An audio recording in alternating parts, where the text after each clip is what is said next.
अस्सलाम वालेकुम एवरीवन। आज हम माइक्रोबायोलॉजी का chapter 6 human and microbial interaction में नॉर्मल फ्लोरा को डिस्कस करेंगे। Then transient and resident normal flora के बीच में डिफरेंशिएट करेंगे और लास्ट में beneficial role of normal flora को डिस्कस करेंगे। ओके, सो नॉर्मल फ्लोरा क्या है? Normal flora also known as microbiota और microbiome. This refer to the community of micro organisms. ये इनको हम माइक्रोबायोटा या फिर माइक्रोबायोम भी बोलते हैं, क्योंकि माइक्रो का मतलब है माइक्रो ऑर्गेनिजम्स और बायो का मतलब है लाइफ। ओके, सो ये कम्युनिटी या फिर कॉलोनी बनाकर रहते हैं, जिसमें बैक्टीरिया आते हैं, फंजाई आते हैं, वायरसेस आते हैं और प्रोटोजोन आते हैं दैट लिव ऑन और with in various parts of human body. यानी नॉर्मल फ्लोरा को जो बेसिक कंसेप्ट है कि वो माइक्रो ऑर्गेनिजम्स जो ह्यूमन बॉडी के ऊपर या फिर ह्यूमन बॉडी के अंदर रह रहे हो, उसको हम नॉर्मल फ्लोरा बोलते हैं।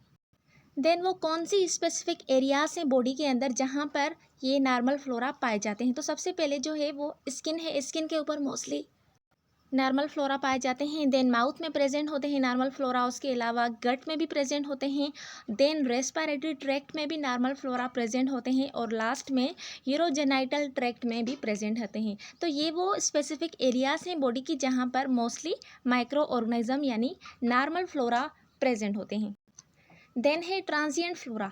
अब ट्रांजिएंट फ्लोरा को हम टेम्पररी रेजिडेंट भी बोलते हैं, बिकॉज ये शॉर्ट पीरियड के लिए बॉडी में प्रेजेंट होते हैं। They can be found on skin और इन गट। ये स्किन के ऊपर भी पाए जाते हैं, उसके अलावा ये गट में भी पाए जाते हैं, बट डोंट कॉलोनाइज और स्टेब्लिश देम से लॉन्ग टर्म। अब ये जो ट्रांजिएंट फ्लोरा है, ये एक तो अपनी कॉलोनीज इतनी बड़ी बड़ी नहीं बनाते और उसके अलावा ये लॉन्ग टर्म के लिए खुद को एक ही जगह पर नहीं रख सकते बॉडी के अंदर। Okay, usually enter the body through environmental exposure. अब ये जो ट्रांजिएंट फ्लोरा होते हैं, ये मोस्टली कहाँ से एंटर होते हैं बॉडी में? एनवायरमेंटल एक्सपोजर से एंटर होते हैं बॉडी के अंदर, सच एज कंटामिनेटेड फूड और वाटर हो गया, उसके अलावा ऐसी कंटामिनेटेड चीज़ें जिससे उस पर्सन का कांटेक्ट हुआ हो, तो वहाँ से वो माइक्रो ऑर्गेनिजम्स बॉडी के अंदर एंटर हो जाते हैं। ओके, ट्रांजिएंट फ्लोरा जो होते हैं they may cause disease. Transient flora disease cause कर सकते हैं अगर उनकी ओवर ग्रोथ हो गई या फिर उस पर्सन का इम्यून सिस्टम कंप्रोमाइज्ड है, तो इस नतीजे में ये जो ट्रांजिएंट फ्लोरा है ये डिजीज़ काज कर सकते हैं। तो इसीलिए हम ट्रांजिएंट फ्लोरा को हार्मफुल फ्लोरा बोलते हैं, यानी हार्मफुल माइक्रो ऑर्गेनिजम्स है ये। इसके एग्जांपल्स में आ जाते हैं इकोलाई, देन क्लेप्सिला और सीडोमोनास एरोगिनोसा। ओके, देन है हमारे पास रेजिडेंट फ्लोरा। इनको हम इंडिजिनस फ्लोरा भी बोलते हैं, क्योंकि ये परमानेंट रेजिडेंट है और उसके अलावा ये कॉलोनीज बनाते हैं बॉडी के स्पेसिफिक साइट में और वहाँ पर एक्सटेंडेड पीरियड के लिए रहते हैं। ठीक है, इनको हम रेजिडेंट फ्लोरा बोलते हैं। उसके अलावा they adopt body environment and play a vital role in maintaining health. Resident flora body के एनवायरनमेंट को अडॉप्ट करते हैं और उसके बाद वाइटल रोल प्ले करते हैं मेंटेनिंग इन हेल्थ को मेंटेन करने के लिए भी ये वाइटल रोल प्ले करते हैं। अब वो कौन से बेनिफिट्स है? Provide benefit like nutrient processing, nutrient को प्रोसेस करता है, उसके अलावा इम्यून सिस्टम को रेगुलेट करता है और लास्ट में ये कंपटीशन करता है हार्मफुल माइक्रोब से। ठीक है, क्योंकि ये जो रेजिडेंट फ्लोरा है ये गुड माइक्रोब से और ये कंपटीशन करता है बॉडी को प्रोटेक्ट करने के लिए, किससे? हार्मफुल माइक्रोब से। इसके एग्जाम्पल्स में आ जाते हैं स्टेफाइलोकोकस एपिडर्मिस, उसके अलावा ये प्रेजेंट होते हैं स्किन के ऊपर। देन लैक्टोबैसिलस एसिडोफिलस, ये गट में प्रेजेंट होते हैं।